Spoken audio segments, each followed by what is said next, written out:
Kunja Bihari.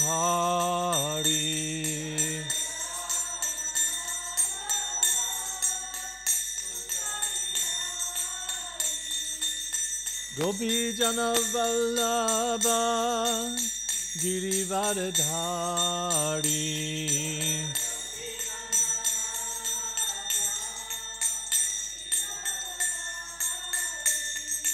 Yashoda Nandana Braja Jana Ranjana.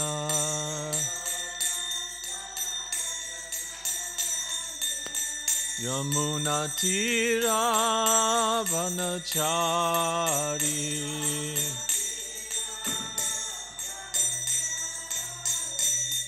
Jai Radha Madhava Kunja Bihari.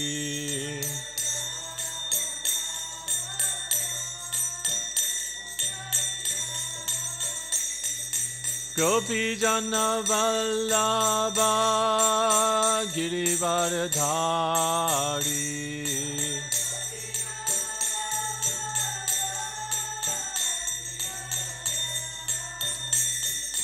Yashoda Nandana Braja Jana Ranjana.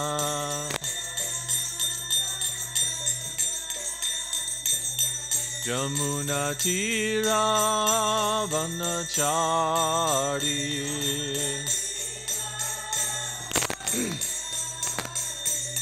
Jai Radha Madhava Kunja Bihari.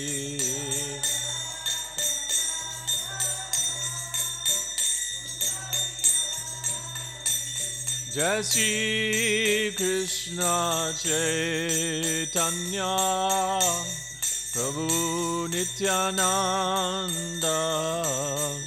Shri Advaita Gadadhar Srivasadi Gaura Bhakta Vrinda. Jaya Shri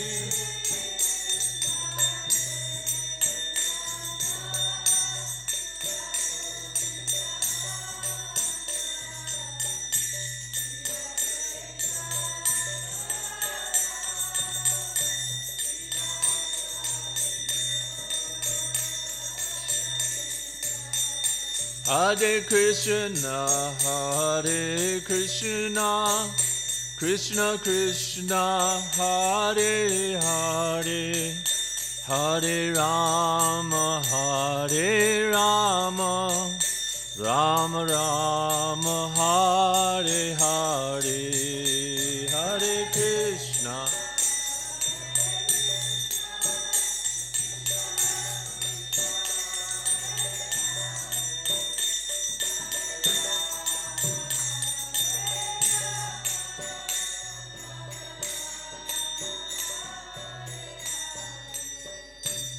Jai Sri Sri Radha Madhava Ki Jai, Srila Prabhupada Ki Jai. Om Namo Bhagavate Vasudevaya.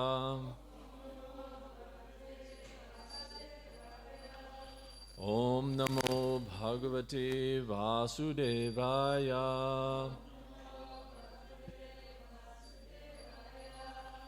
Om Namo Bhagavate Vasudevaya.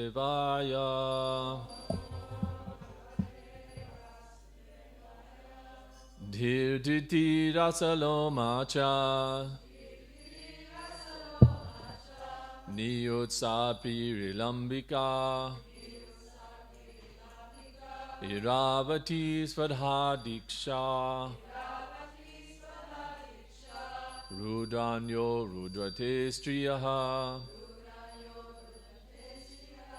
Dhir Driti Rasalomacha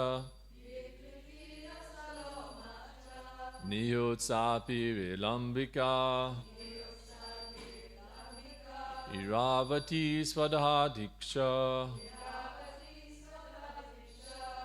Rudranyo Rudrate Striyaha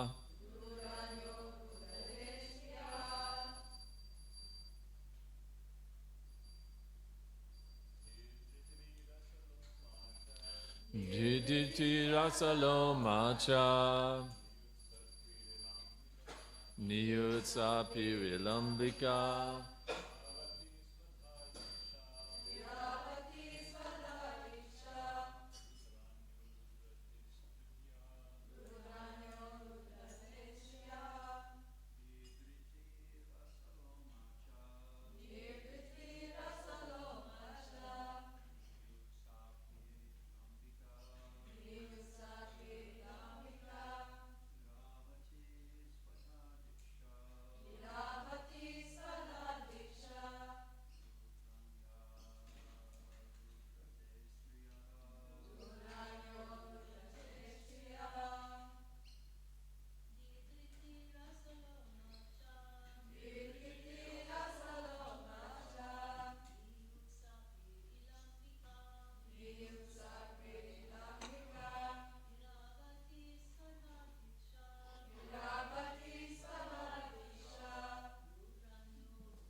Di, Driti, Rasala, Uma, Niyut, Sarpihi, Ila, Ambika, Iravati, Swadha, Diksha, Rudranyaha. The 11 Rudranis. Rudra, O Rudra, Te, unto you. Striyaha, wives.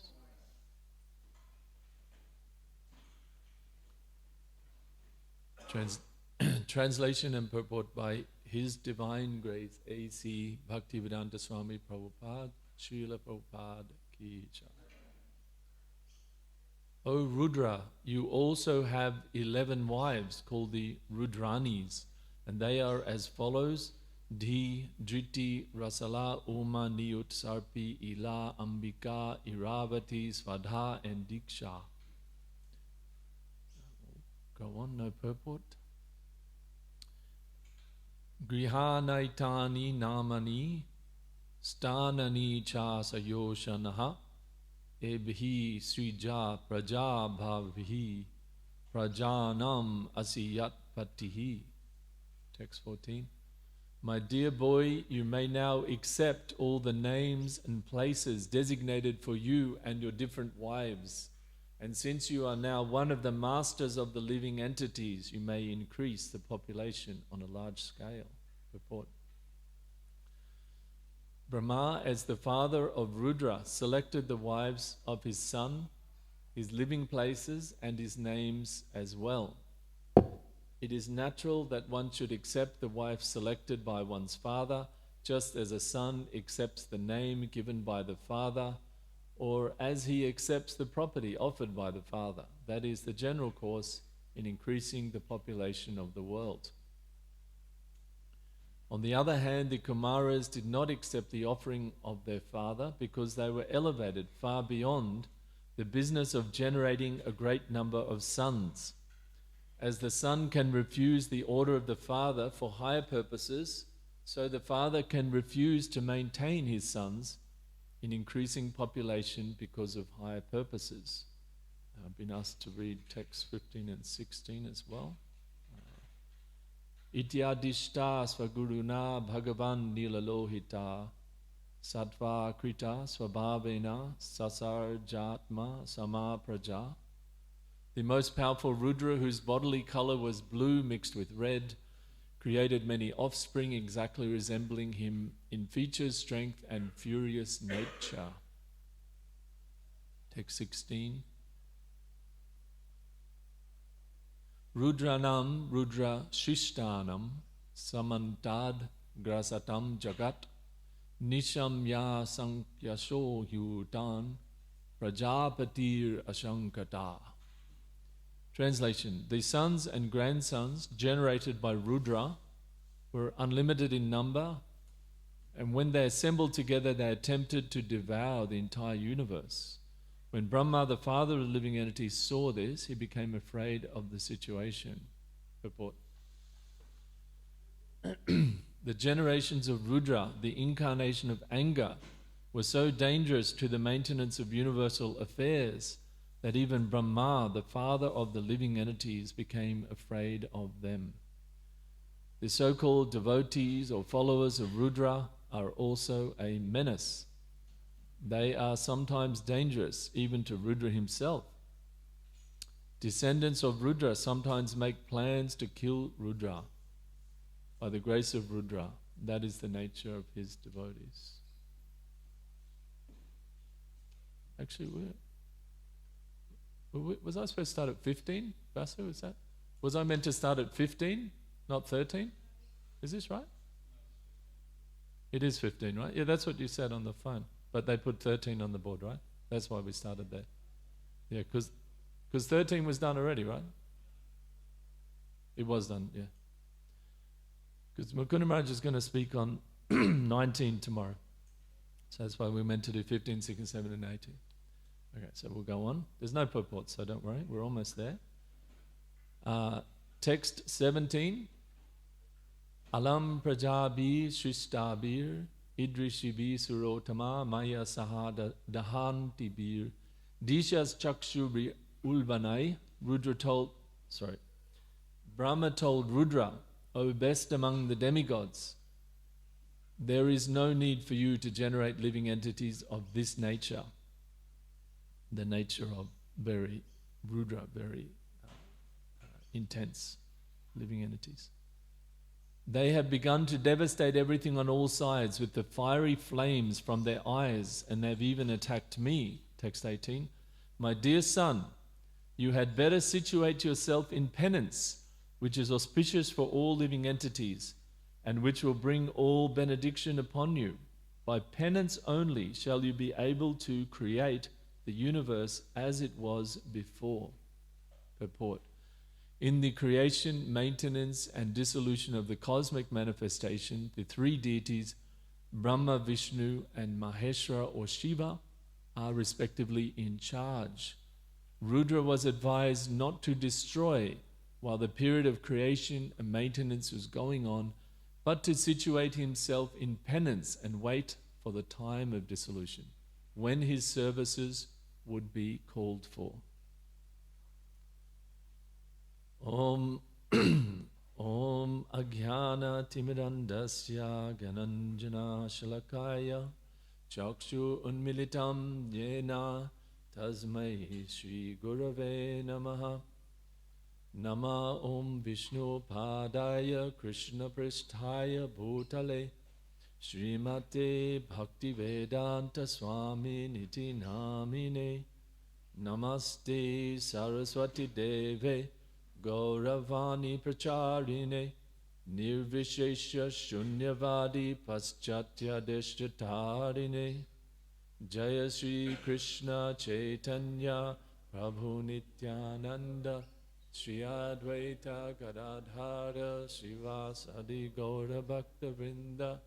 Hare Krishna Krishna Krishna Hare Hare, Hare Rama Rama Rama Hare Hare. So here the personification of anger in the universe, the three deities, Brahma, Vishnu, Maheshwara, Lord Shiva. Lord Shiva is the personification of, he represents and he controls the motive? Ignorance, the destruction. And he is Lord Brahma is telling him here that him and all his followers, their anger is destroying the universe, right? Indirectly, the sons and followers of Rudra have advised to stop the business of annihilation, following the Rudra principle while the peaceful creation is going on.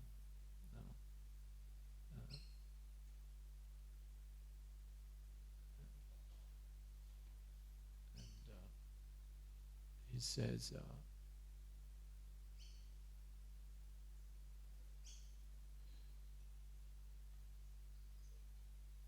so this idea that the anger of Rudra, the anger of Lord Shiva, it is to be controlled. Lord Brahma is saying here that through penance, only one can approach the Supreme Personality of Godhead, who's within the heart of every living entity. So in this regard, talking about anger, Rudra, anger principle, in Bhagavad Gita, this is talked about in text 4:10, chapter 4, text 10. Vita raga bhaya krodha manmayam amupashrita bahavo jnana tapasa puta madbhava magataha. And in the purport there, Srila Prabhupada, I'll read the verse first. Being freed from attachment, fear and anger, being fully absorbed in me and taking refuge in me, many persons in the past became purified by knowledge of me, and thus they all attained transcendental love for me. So here Lord Krishna is giving a very important point of how to attain to him, that one has to give up raga, bhaya, krodha, attachment, fear and anger, these three things. And bahavo jnana tapasa, bahavo many jnana, knowledge, and tapasa, by the penance. Interestingly, the same word is used here. The same concept is given by Lord Brahma, who tells Rudra to perform penance. What is that? By penance only can one approach the personality of Godhead. So these things are pushings of the conditioned soul. Attachment, raga, bhaya, krodha. Attachment to being absorbed in material conquest and attaining things in the material world. Then fear of losing those things, and then anger when the object of desire is not attained, then anger comes. Vita raga bhaya. So these things have to be given up. How? Through knowledge. By jnana tapasa. By knowledge, by the penance of knowledge, becoming purified. And Srila Prabhupada, interestingly, in the purport, he talks about the anger, and he brings out the essence of this in a spiritual sense. And I'll read this.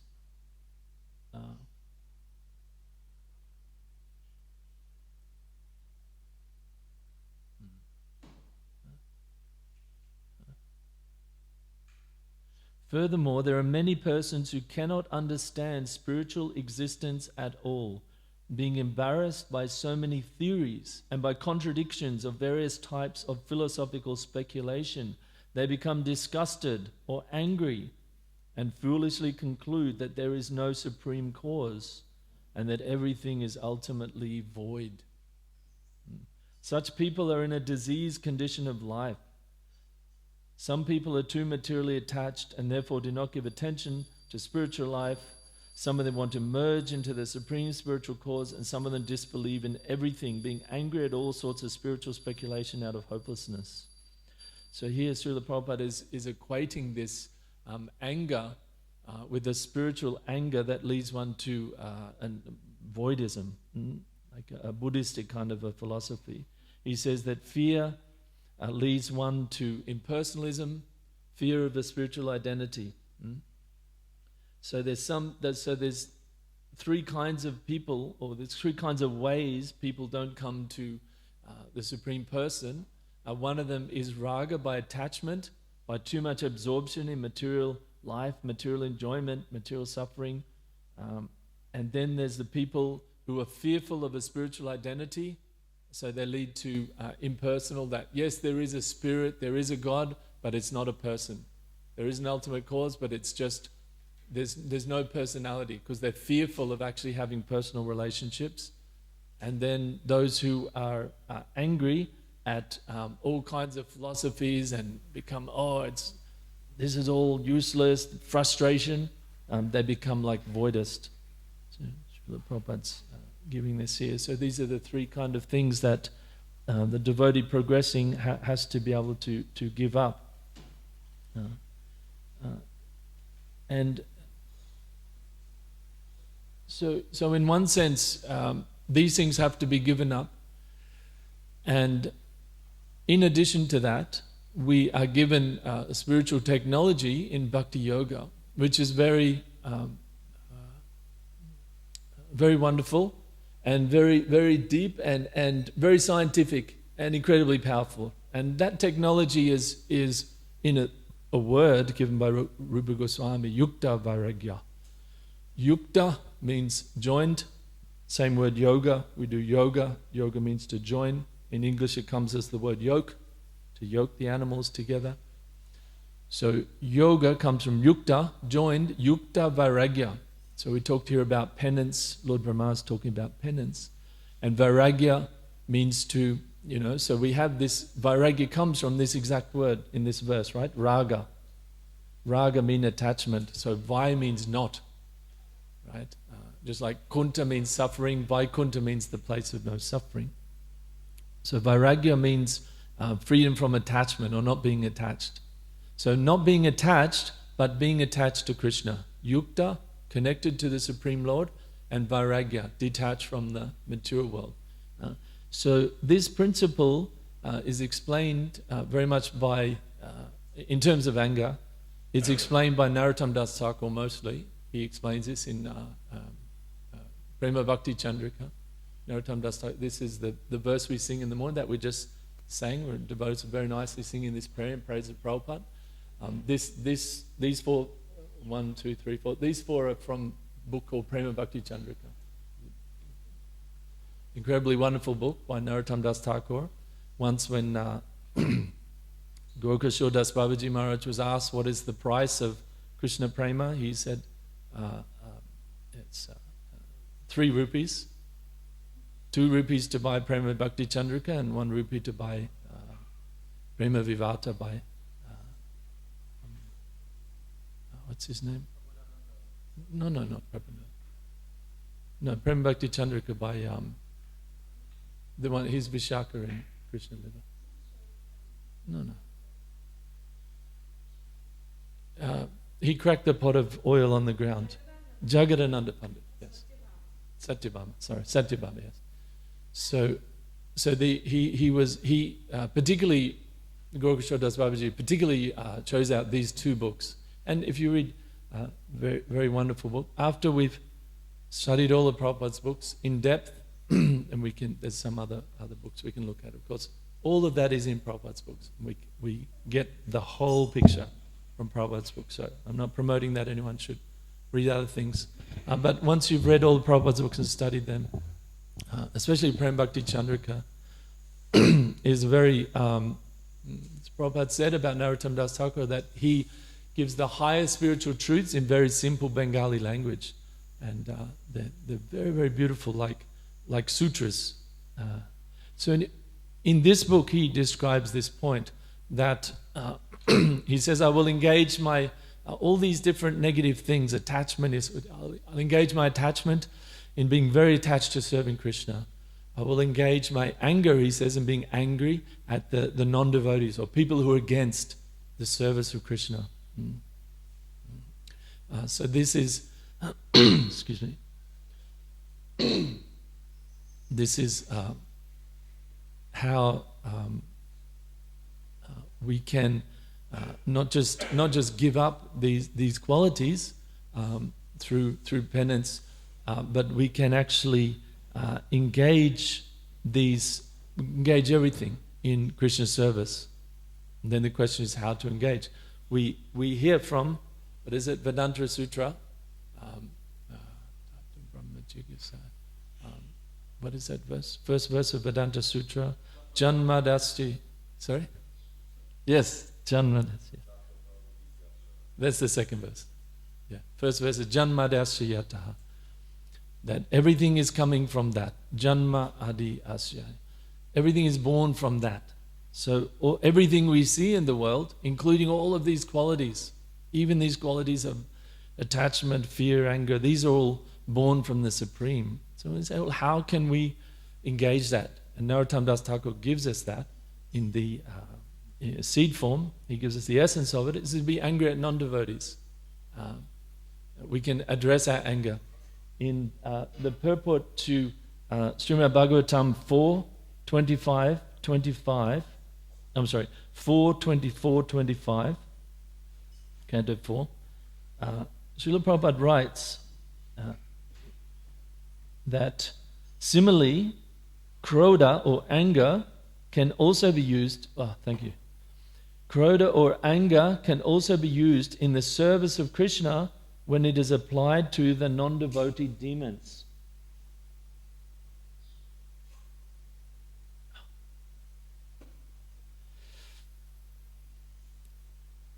I'll say that again. Similarly, krodha or anger can also be used in the service of Krishna when it is applied to the non-devotee demons. Hanumanji applied his anger in this way. He was a great devotee of Lord Ramachandra, and he utilized his anger to set fire to the kingdom of Ravana, a non-devotee demon. Thus, karma or lust can be utilized to satisfy Krishna, and krodha or anger can be utilized to punish the demons. When both are used for Krishna's service, they lose their material significance and become spiritually important. Now, where does anger come from? Is a question. We also hear in Bhagavad Gita, Dayato Vishayam Pumsa Sangas Teishu Bhajayate Sangat Sanjayate Kama Krodho Vijayate. Right? So we can see that by contemplating the objects of the senses, one develops attachment for them. Jayato Vishayam Pumsa Sangas Teishu Bhajayate Sangat Sanjayate Kama. From that attachment comes lust, this raga, this attachment, this desire to exploit, enjoy whatever the material world, sanjat sanjayate, kama, krodho vijayate, then comes krodha, anger. So why does anger come after lust? Because lust is never satisfied. Or in general, material desires are never satisfied. How can they be? Everyone has the desire to be the Lord, to be the controller, and none of us are the controller. The jiva is very, very small, very insignificant in terms of potency, extremely infinitesimal, yet it has the desire to lord it over the whole universe. So by definition, desire has to be frustrated. It cannot be fulfilled. It's impossible. Impossible to fulfill material desire. In general, in a tattva sense, that it cannot be. There has to be frustration. Wherever there's material desire, there has to be frustration. Simple example, if man and woman get together, even if everything's wonderful, then one of them dies. And some frustration, some anger, oh, they left me.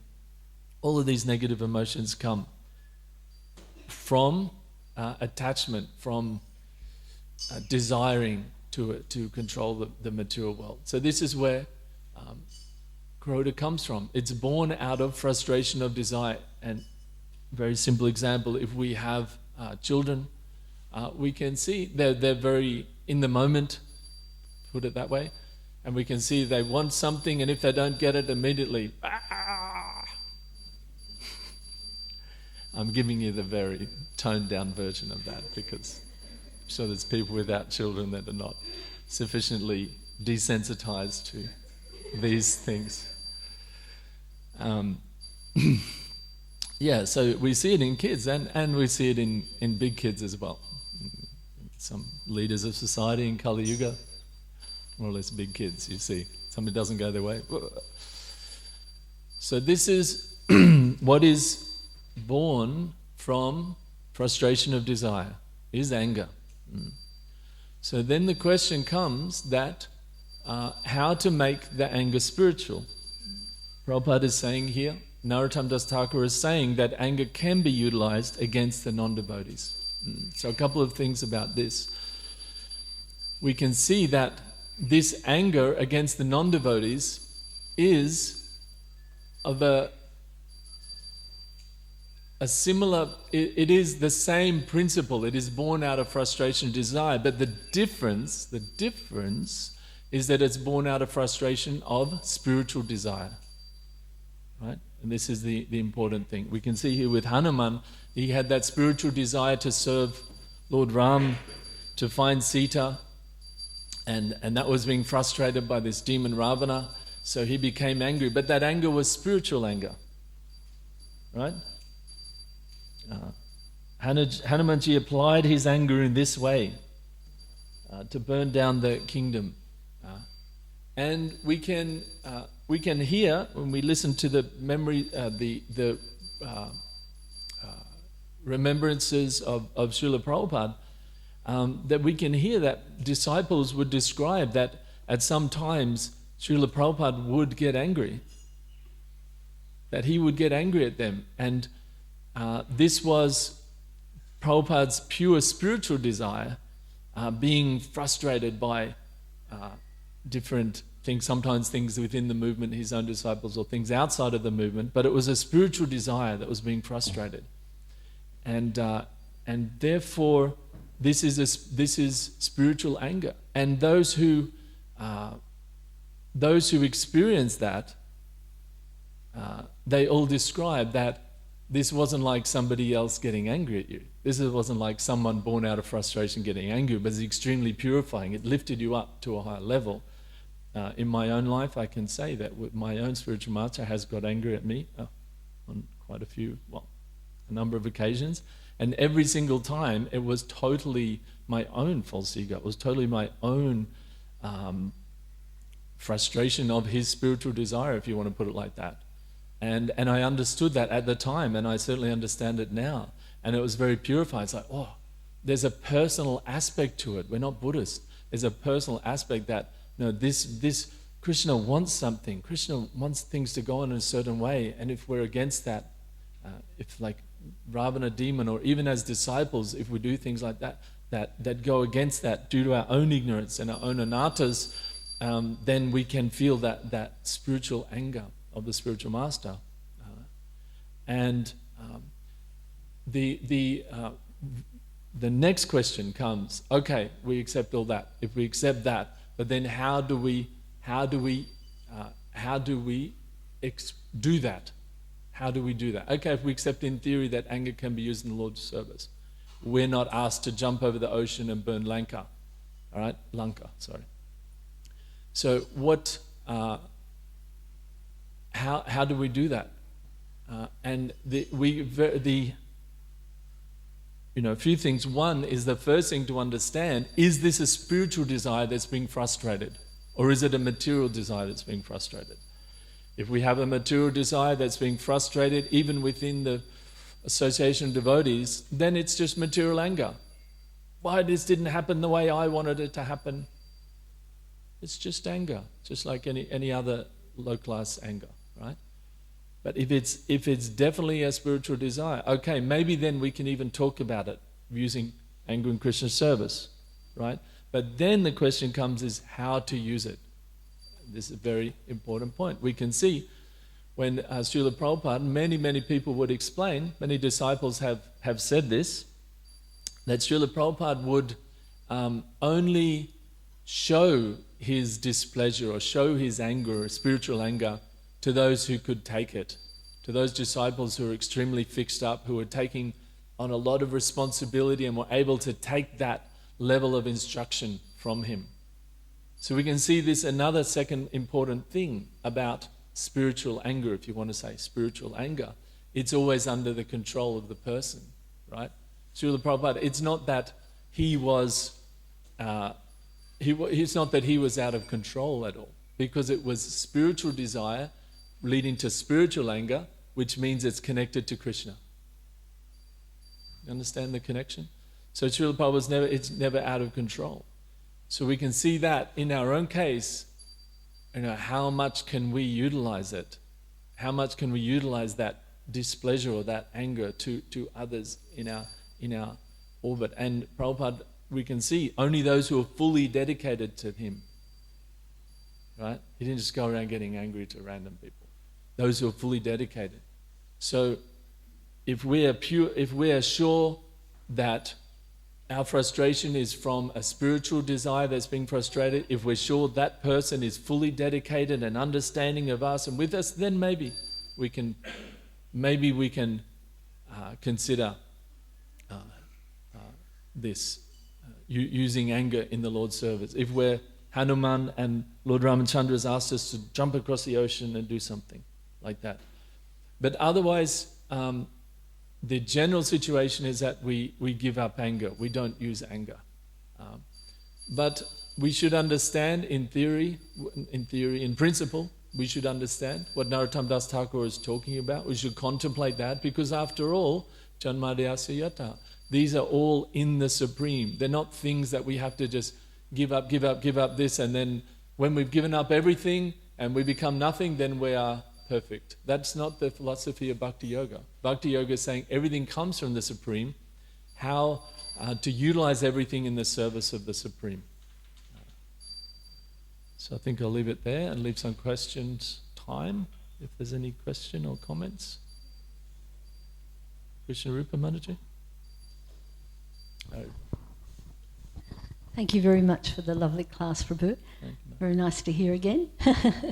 I just wanted to bring up the point you were saying sometimes Prabhupada would manifest anger if he was spiritually frustrated.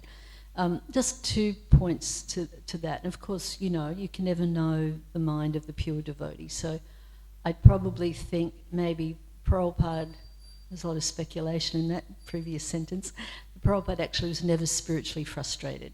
He was always completely satisfied in the service of the Lord, because he knew Krishna was in control. But often he would get angry, or when he would get angry, it would be for our rectification. It was quite amazing to see Prabhupada's anger. Fortunately, even though I deserved it, he never got angry with me. But I've seen Prabhupada really chastise devotees. And then, like in the next second, it's just completely gone. Because he was manifesting that anger because the disciple really needed it. And I was just. That's the point, exactly. He was manifesting that. Yes. He was in charge. He was in control of manifesting or not. That's the important. Yes, absolutely. And sometimes we required heavy chastisement. And Prabhupada delivered it to us. And I just want to, just before we go on, I just want to clarify that point. Where I'm not saying Prabhupada was spiritually frustrated. That's not what I said. It's definitely not what I meant. But I'm saying that a frustration of spiritual desire leads to spiritual anger, and that's the difference between material anger. So we look at the process, right? Krishna gives a process of you desire something, and when that doesn't happen, you get angry. And we can see in the case of Hanuman or great devotees, they had a pure spiritual desire to serve the Lord, or even the Lord himself, Nrsingadev, for example. So he manifested that. So it's not that Prabhupada's not frustrated ever. In fact, just yesterday I was listening to a class, not a class, it was a remembrance of the 1972 festival in New Vrindavan, which was the first big festival, Prabhupada's Vyasa Pujan. And Hridayananda Maharaj was saying that all the devotees thought the feast had been offered to Prabhupada, so they all went and ate it. And then Prabhupada finished the class and everything and came back, and he said, "Where's the prasadam?" And they said, actually the devotees ate it all already. And then Prabhupada's servant said, it's okay, I'll go and cook for you. And Hridayananda Maharaj had just driven him in his little V-dub up to the house. And he said at that time, Prabhupada was just like, okay. So that was a really good example, like of what you just said. That Prabhupada could have chosen to use something, and I mean, there weren't all the devotees there to chastise or to be, to exhibit that, anger of why did this not happen properly or whatever. But he just, okay. And I thought that was such a nice example that, as you just said, like whenever Prabhupada was exhibiting that, it was, and that's the whole point of this, I think, is that, okay, that anger can be there, but what's the effect of it? What is that palena parichayate, right? What's the fruit? What's the result of doing that? And when someone like a great devotee like Prabhupada gets angry, we can see he's totally under his control because it's totally connected to Krishna. It's totally connected to a spiritual foundation. So there's no time that it's out of control because it's Sudasattva. So this is hard for us to get a head around. Anger that's Sudasattva, right? But that's actually our philosophy, isn't it? Narottam Das Thakur says, right? We can use it to be, it's spiritual. So, yeah, interesting. Sorry, is that all you wanted to say? Yeah, okay, yeah. Yeah, thank you, yeah. Yes, Prabhu, over here. Do you have the mic? Thank you for your beautiful points. You raised the point or the theme of Yukta Vairagya, which opposes or is in contradistinction to Falgu Vairagya, artificial renunciation. Yes. So I was wondering, as coming from you, who's very much of a world-embracing devotee, who has a business and a family and so on, I'm curious, in your opinion, are there or is there elements or areas in the Hare Krishna movement where devotees are perhaps artificially renounced when they could, apply the principle of Yukta Vairagya more efficiently?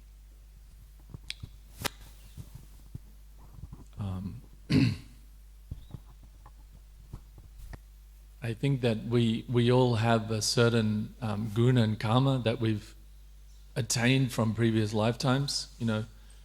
Purusha prakriti stohi bhunkte prakriti jangunam karanam guna sangosya sada sadyoni jamasu. And we all bring that guna and karma obviously into devotional service. And some of us have more of a quality of being more towards renouncing that. No, that's nonsense. That's nonsense. I'm just going to do this. And that's a bona fide way to do devotional service. And some people are more, I don't know if I'm world embracing. It's a funny term, but I appreciate it. Thank you. But yeah, I have a family and I have a business, so I have to think about how this is connected to Krishna. Otherwise, I'll be degraded by it. So in that case, like people who have nature of what similar to what I have or something like that they're going to be involved in different things in the world, then they use Yukta Vairagya more broadly, you might say. But that's just also a nature of, it's also a result of Varna and Ashram. So obviously the brahmachari is Yukta Vairagya to the level of, connecting the car that he's driving to Sankirtan, etc., etc. And then the householder is connecting the children and the wife. So that he has a more of a broad field of things and people that he or she is able to engage in Yukta Vairagya, in Krishna's service. And that's depending on their Varna and Ashram, like according to the work and everything that they do.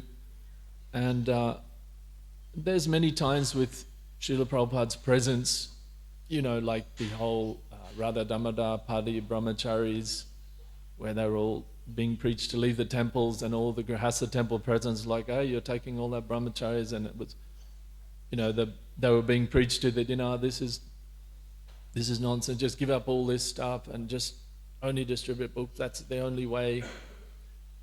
So there's always been this kind of, and there always will be, that people get enthused to act in the way of their conditioning, but we can I mean, this is a bit of a side point, but we can see from Bhagavad Gita, Krishna says this is a symptom of mode of ignorance, actually, being attached to one type of work as the all in all.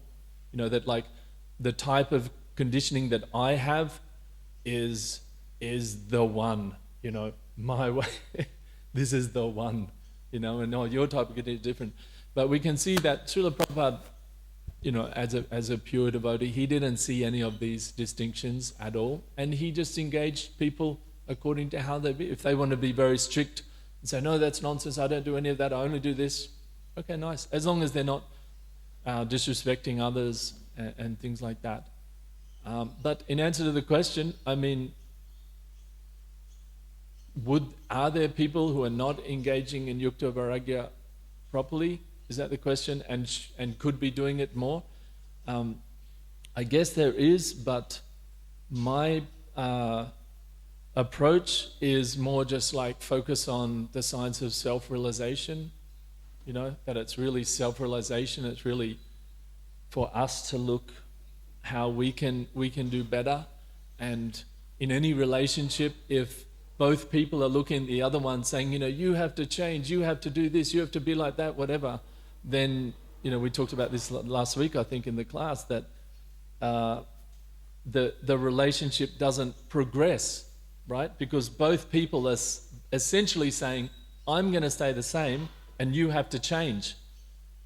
And therefore the relationship doesn't progress. But we gave the example of the, you know, the brahmachari yogi coming in the kirtan at Srivas Thakur's house, you know, and when he came and Lord Chaitanya stopped the kirtan, said there's something wrong, all the devotees there were thinking, oh, what have I done?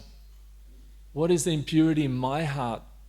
What have I done that's stopping Lord Chaitanya experience ecstasy? What is it? They all had that feeling. So when you're in a society or a community or a relationship or anything where you're relating with people, or anything, even relating with an institution, whatever we have that mood of like, okay, what am I doing? What am I doing wrong to manifest this situation? How can I change? How can I develop? How can I increase my understanding? Then everything is like Vaikuntha. So, of course, if we have some position like, you know, president at GBC, and we have to, Prabhupada said, keep the standard up, which means showing that, oh, that standard is not being there, then we have to do that as a service. But in general, yeah. And your question is quite fairly general, so I'm giving like a general thing. But yeah, we could talk more specifically maybe after, or now if you want. Yeah, okay. Very well. Any other question or comment? Yes, Sajjani.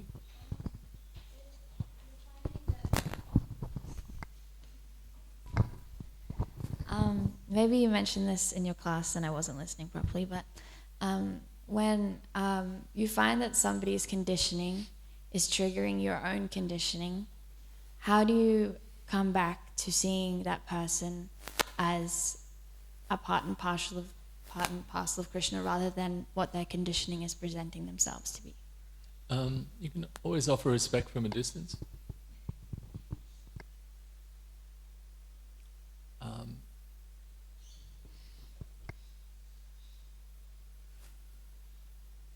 If somebody's conditioning is triggering your conditioning, then that's not someone who naturally you flow with in service. If you had the choice, you may not choose that person to go and do some service with, make garlands with, or something like that.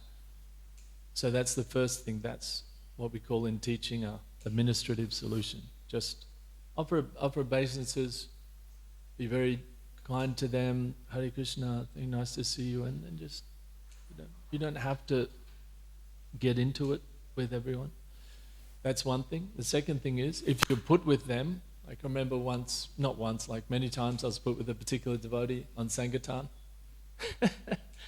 I have to tell the brahmacharis nowadays, hey, they have their own room. Like in the 90s, we were traveling in a van. It was like he was there, like all day. It was like, and you were away for a month with no other association, just this one person. So you had to figure out how to get along. You know what I'm saying? Yeah. Back when I was a lad, we lived in the middle of the road. Matchbox, what's that show? And I'm sure the older devotees have like 10 times more than what we have, right, in our generation. I'm sure Krishna Rupa Mataji, you could tell so many stories. But the other thing is, if you're put with someone, then you have to develop tolerance.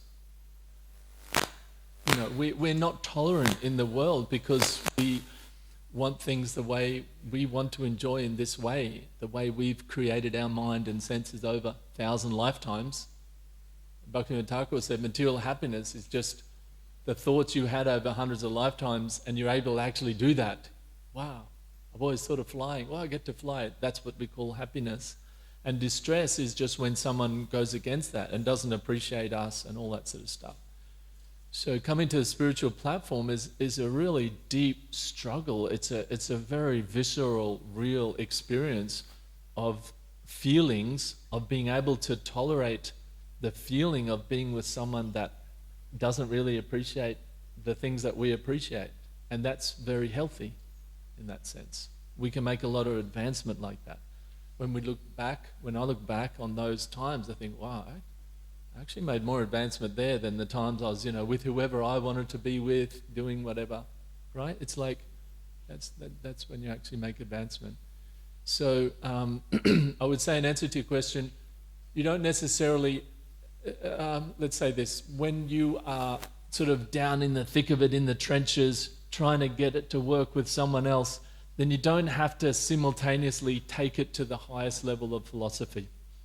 If that makes sense. In a sense of, like, if someone's annoying you, whatever that, then you don't have to think, how can I see them as a servant of Krishna? How can I see them as a pure spirit soul right now? Does that make sense? At that time, you can focus more on, all right, how can I make this work? I just keep it simple. I have to just be tolerant and be respectful to them.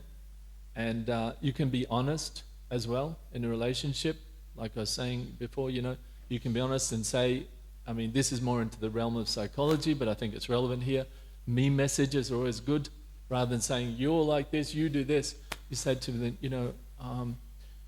Prabhu, when you leave your shoes full of mud right in front of my door, and then when I walk out and my sari gets all mud all over it when I'm on the way to the temple, it makes me feel really disappointed that I can't be nice and clean in front of Krishna. Like, you give them a me message. When you do this, it makes me feel like this. It does this to me. And that, in terms of addressing relationship things, is it's a good tool. Yeah. Generally not to say, you did that and that.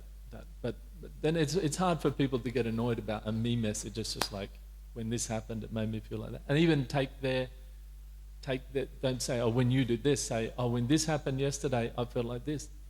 If you're sensitive about that, then you can also address some of those issues of how their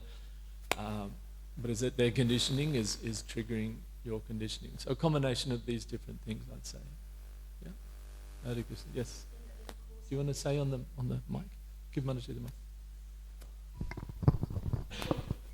In a course I did once when I was, working professionally, yeah. I did a course on, peaceful communication, non-violent communication. Non-violent communication, yeah. And they were saying that, as you were pointing out, not to say, oh, when you do this, yeah. this happens to me. But say someone's always interrupting you, like you're speaking and they're constantly interrupting. Then you don't say, oh, I don't like it when you interrupt me. Just say, I don't like it when I get interrupted. Yeah. It disturbs my train of thought. Exactly. And then it's off that Perfect. Target of the other person. Exactly. Yeah. So it's a science in definitely dealing with everyone else's conditioning, and you're dealing with your own conditioning. Yeah. And sometimes I also found in my life as a devotee that when someone's frustrating you, sometimes what's frustrating you is actually in yourself. Yes. And you can't Sometimes identify or all it. the time. And you kind of project that frustration. But it's a good opportunity for reflection, and then figure out, as you said, sometimes it's an operational situation, just, figure out a way that you don't have to disservice to that person, or sometimes, combination. Work it out. It's not easy. Definitely. Yeah. Thank you so much. Very good. Vanchakalpatarubhyascha kripa sindhubhya evacha Patitanam pavanebhyo vaishnavebhyo namo namah. Jai Srila Prabhupada ki jai. Govind had a question? Yeah. All right. P.S. Govinda's question. I can't really remember my question, but what do you use spiritual anger for in Krishna's service? Like, What do you use spiritual anger for in Krishna's service? So just like Prabhupada says against the non-devotees, so just like we can be frustrated, the question was, how do you use spiritual anger in Krishna's service? Just like we can be frustrated that demoniac people are killing the world, like they're just literally destroying the world, like hundreds of acres of rainforest every day. They're doing so many demoniac, horrible things. We can be angry and say, oh my God, okay, I'm going to go out there and preach Krishna consciousness. I'm going to elevate people's consciousness because the problem is in people's hearts, and I'm going to get angry at that, and I'm going to do something about it, which is to give out Prabhupada's books, give out prasadam, talk to people about how to uplift their consciousness. And that anger at that situation transforms into energy of trying to fix the situation in Krishna's service. Very nice question, thank you. Jai Srila Prabhupada. Oh, okay. If I could add to that, actually. You want to add to that? Yeah. I'm just realizing that he asked that question before, but usually anger denotes like something destructive comes from anger. Like Hanuman burns down Lanka. Yeah. But anger in Krishna's service can be destructive, but in very rare circumstances, like Hanuman. We're not Hanuman, and we don't have the ability to. Well, it's destroying negative things, isn't it? Exactly, yeah. Yeah. So instead of thinking, oh, well, how do you use anger in Krishna's service? You have to go and burn down something or destroy something. No. It's more subtle. Burn down Maya. Yes. Go preach. Go give someone a book. Yeah. That's also 100%. anger, Yes. but with intelligence. It's just we're so used to people being angry without intelligence, and then anger. Yes, exactly. We connect anger with something destructive, but we don't understand that anger, if you use it in Krishna's service, you have to do it with intelligence. Yeah, definitely. Yes. Because it's connected to Krishna, still the intelligence is there. It's for a spiritual purpose, so Krishna gives intelligence, right?